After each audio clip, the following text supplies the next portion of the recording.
Сәлем қыздар, қалайсыздар? Бүгін біз жастыққа яғни чехол тоқып үйренеміз жастыққа. Менде осындай ол шықты, өте әдемі және ыңғайлы. Жасап көріңіздер. Менімен бірге болыңыздар. Жалпы бізге ең алдымен осындай жастықты тоқу үшін осындай квадратиктерден тоқимыз. Жастықтың екі жағын тоқу үшін маған осындай квадратиктің 9-9-дан 18 кетті. Осындайдың 18 штугын тоқып істейміз. Бұл өте оңай және де бұл өте арзан бағада, өзіңізге ыңғайлы бағада істей аласыздар. Мен осы екі жіптен қолдандым және бізге ол үшін тағы крючок қажет, және ақ және роза түсті екеуінен алдым. Өздеріңіз көріп отырғандай. Квадратик ең алдымен осындай дөңгелектерден тоқып бастаймыз. 16 дөңгелек, осы 16 сақинадан тоқып бастайтын боламыз. Қазір ең алдымен бастайтын боламыз.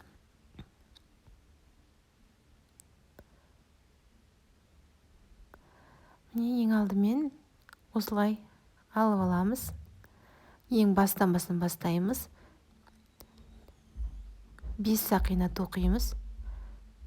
1, 2, 3, 4, 5. Соңғысымен басын қосатын боламыз. Сосын 3 жоғары көтереміз сақинаны. Сосын күшік осылай біреуін алып алып, сақинаның ортасына осындай бір ілмек жасаймыз. Осылай общий біз 16 ілмек жасайтын боламыз. Қыздар, қателеспейміз. Общий барлық 16 болу керек. Егер қателесіп кетсеңіздер, сізде уже дұрыс шықпай қалады. Менде 4-шісін тоқып жатырмын.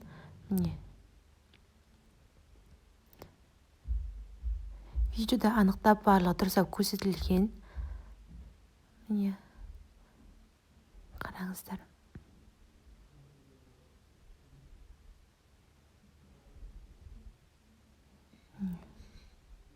Мен 16 ілмекті тоқып болдым. 16-шы ілмекпен 1-ші ілмектің арасын қосамыз осылай. Қараңыздар. Осылай арасын қосамыз. 3 сақинаны жоғарыға көтеріп аламыз. 4-ші сақина. 4-ші сақинаны тоқимыз да, осы жерге бір ілмек жасаймыз. Сосын бір сақина тоқимыз. Сосын тағы бір ілмек жасаймыз. Осылай бір сақина, әрбір осындай ішіне осылай тоқып шығамыз. Әрбір 16 ілмек, және жаңа ортасын сақинамен осылай біздің дөңгелегіміз осылай үлкейе беретін болады. Бір сақина, бір ілмек осылай әрбір осындай ішіне кіргізіп тоқи береміз.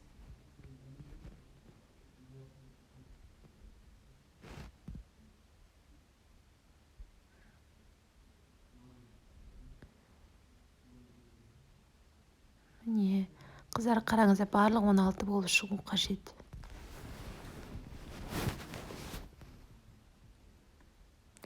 Соңғысымен басын өйстіп қосамыз.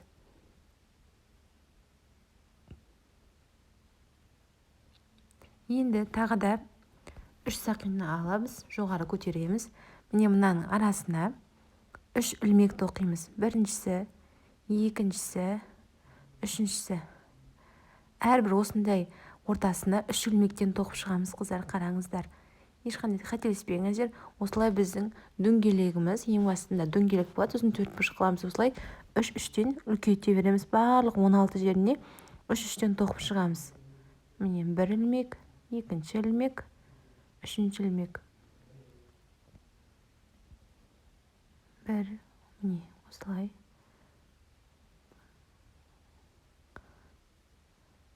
Әрбір ортасына 3 ілмектен тоқимыз.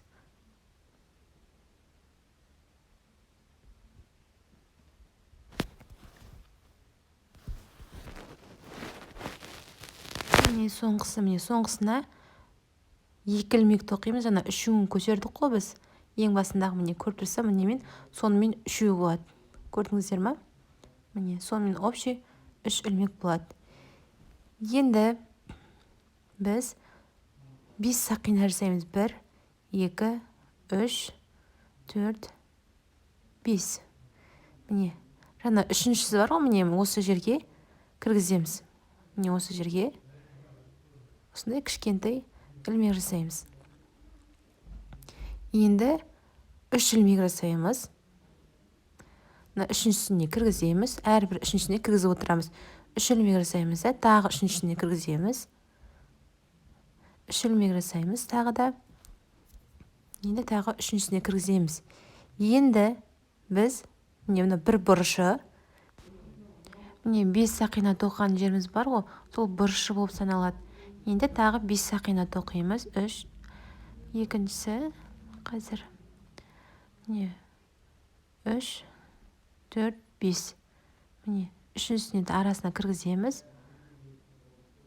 Міне көрдіңіз бе, 2 бұрыш шықты менде. Енді 3 сақина тоқимыз. Осылай селіп кете береді. 5 ілмек, 3 сақина. 3 сақинада үшеуін тоқимыз. 5 ілмек, 3 сақина.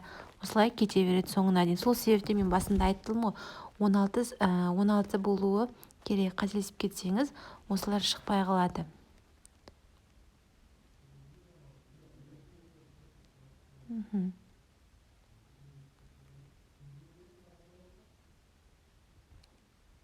Мына жерді сізге түсінікті болу үшін қайтадан жасап жатырмын.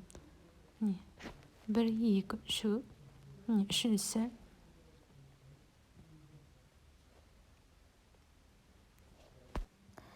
Міне енді 5 сақина тоқимыз. Міне бізде үшінші бұрыш шығып жатыр. Енді 3 сақина тоқып, осылай ішіне кіргіземіз. Үшеуін істейміз. 3 сақинадан үшеуін істейміз. Жалпы қыздар, басынан бастап, жаңа 16-сы барлық қателеспеген кезде осы 4 бұрыш шығады. Егер сіз 17 или 18 деп істеп қойсаңыз, бұл шықпай қалады. Сол себепті мән беріп қарап отырыңыздар. Міне менде 4 бұрышым шықты.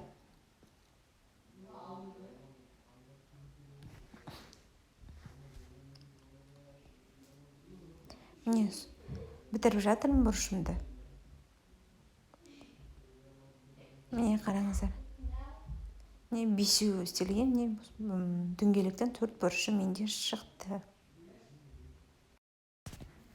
Міне көріп тұрғандай бізде 4 бұрыш шықты. Сіздерге түсінікті деп ойлаймын. Енді қыздар, міне осылай ілмек жасаймыз. 5 ілмек жасаймыз. Қазір бірінші ілмек істелінді, екінші ілмек, үшінші ілмек, төртіншісі және 5-ші ілмекті жасаймыз да 2 сақина жасаймыз. Сосын тағы осының ішіне 5 ілмек жасаймыз. Біз енді осы 4 бұрыштың бұрышын жасап жатырмыз. Міне қараңыз. Яғни 5 ілмек, 2 сақина, тағы 5 ілмек. Осы тек бір жерге жасаймыз. Жаңа 5 сақина істеген жеріміз бар ғой. Осы жерге істейміз. Міне енді мына 3 ілмек істелген жерге өстіп кішкентай ілмекпен қосамыз. Міне бізде бір бұрыш істелінді. Міне ортасына 7 ілмек жасаймыз. Міне үшіншісі, төртіншісі, бесіншісі, алтыншысы және жетіншісі. Міне осы жерге кішкентай ілмекпен қосамыз. Енді екінші бұрышын істейміз. 2 ілмек, 3 ілмек. Бұл жерде де міне қыздар, біз екінші бұрышын істеп жатырық. Осының ішінде, осы бір бұрышының ішінде 5 ілмек, 2 сақина, 5 ілмек, және общий 10 ілмек болады. Міне үшіншісі, төртіншісі және бесіншісі. Міне келесісіне осылай істейміз. Осылай жалғастыра береміз. Жібім аздап шатасып жатыр.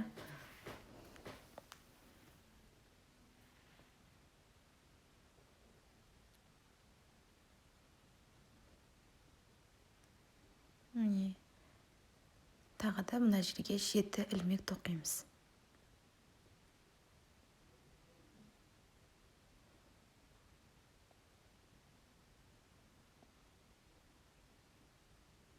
Міне осылай қосамыз. Енді міне үшінші бұрышты жасаймыз. 5 ілмек, 2 сақина, 5 ілмек.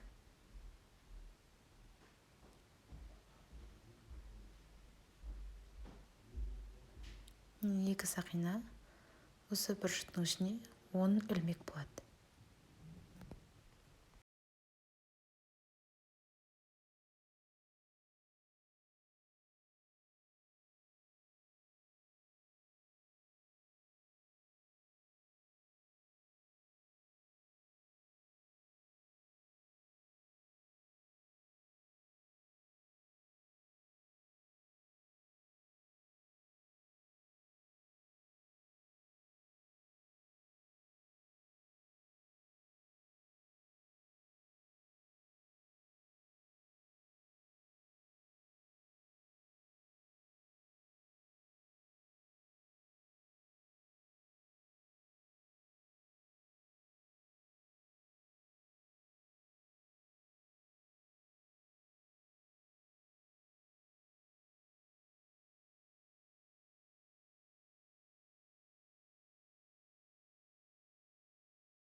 Қыздар, міне бізде 4 бұрыш осындай болып шығады. Өте әдемі, өнерлі, осындай әдемі болып шығады.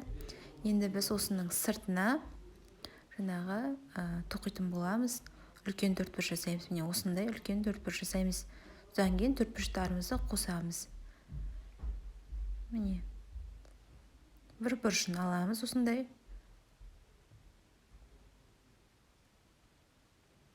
Осындай бір ілмек жасап аламыз. Жаңа екеуін қосып. Міне, қараңыздар. Осылай ілмек алып аламыз. Сосын 3 сақина жасаймыз. 1, 2, 3.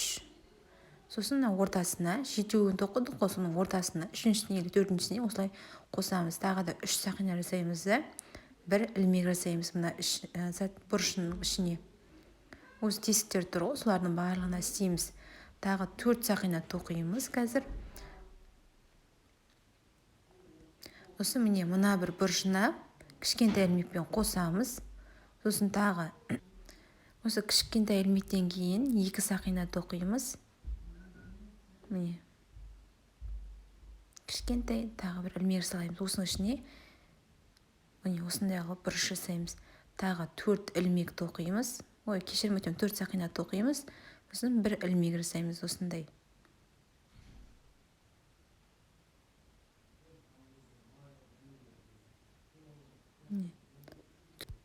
Енді 3 сақина тоқимыз. Ортасына бір ілмек жасаймыз. 3 сақина тоқимыз, бір үлкен ілмек жасаймыз. Енді 4 сақина тоқимыз. Міне бұрышына келгенде 4 сақина тоқимыз, қыздар. Бұрышқа келген кезде 4 сақина, 2 ілмек, тағы да кішкентай ілмек жасаймыз, тағы да 4 сақина жасаймыз. Тек бұрышына келген кезде 4 сақина болады, ал қалған жерлерінде 3 сақинадан болады.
Қыздар, міне осылай төрт бұрышымызды осылай бітіреміз, қосамыз. Міне осы жерлерде 3 сақинадан болады, қыздар.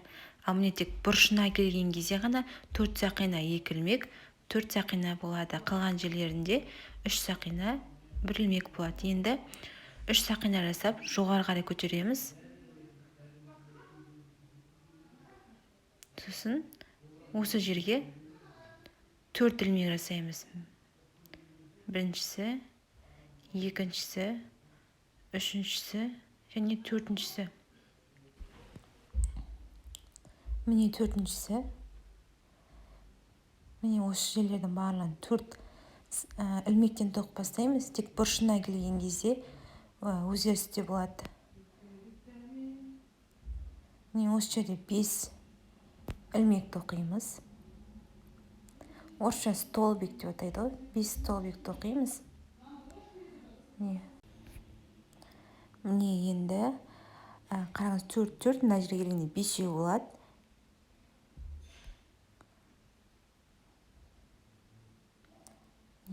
Ал мына 2 сақина түседі ғой, сол жерге 3 ілмек тоқимыз. 3 столбик. Сосын 2 сақина тоқимыз. Тағы да осының ішіне 3 ілмек жасаймыз. Міне. Екіншісі. Үшіншісі. Міне бізде сонда осындай бұрыш шығады, қыздар, көрдіңіздер ме? Уже бұрыш шықты, анық. Енді 5 ілмек тоқимыз.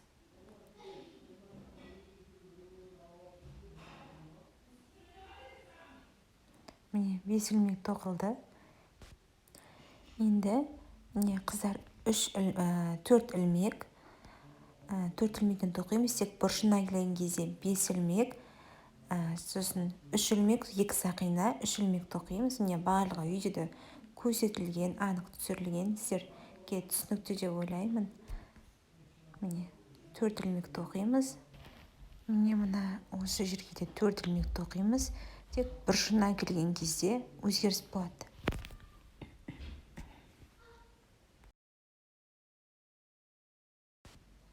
Енді 5 ілмек тоқимыз.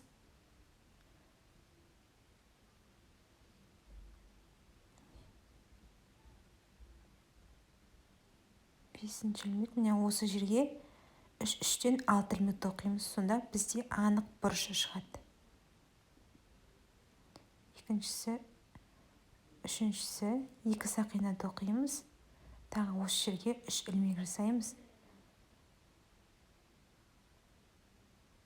Міне осы ортасына қараңыздар.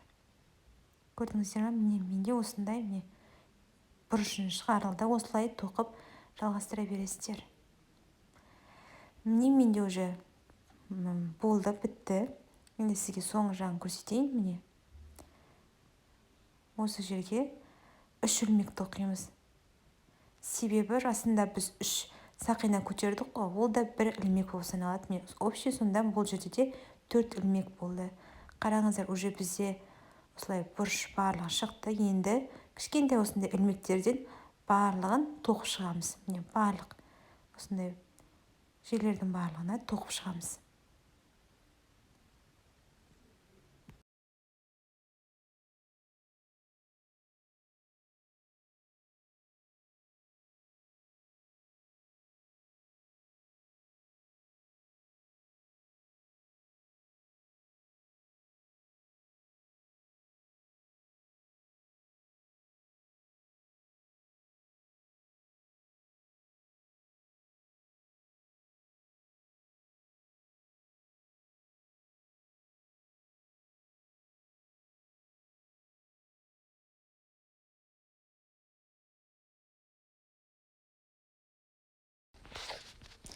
Қыздар, міне уже менде 1-4 бұрыш бітті.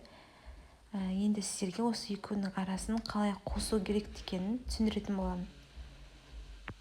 Міне осындай болып шығады, қыздар. Сіздерге жаңағы осындай көк жіптен түсіндіріп жатырмын сіздерге оңай және видеода да түсінікті болу үшін. Міне осындай екі шет жағындағы екі сақинаны осындай жерден аламыз.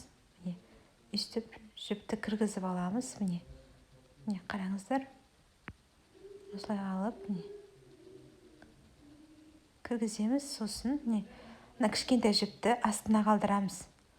Сосын міне екі арасын осылай тоқимыз. Міне екі шетіндегі сақиналарды алып, екі шетінен сақина аламыз. Сосын ана жіпті алып қосып осылай шығарамыз.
Қыздар, міне менде уже 4 бұрыш бітті. Осылай араларын қостым. Міне сіздерге түсінікті және анық деп ойлаймын. Қыздар, сіздерге енді қазір жастықты көрсетейін. Міне жастықтың менде бір шетінде 9 төртбұрышты тоқып алдым. Екіншіден тағы 9 төртбұрышты тоқып алып қостым. Міне аралар жаңа сізде видеода көрсетілгенде тоқылды. Ешқандай өзгеріссіз, ештеңе болған жоқ. Міне барлық шеттерін тоқып алдым, тек бір шетін ашық қалдырдым да арасына жастықты салдым. Және қосып көрсеттім ғой. Тап солай жастықты салғаннан кейін де сөйтесіз. Міне 9 төртбұрыш болады. Міне арасын осылай қостым. Менің видеом сізге ұнаса лайк басып, комментарий жазып кетіңіздер. Рахмет.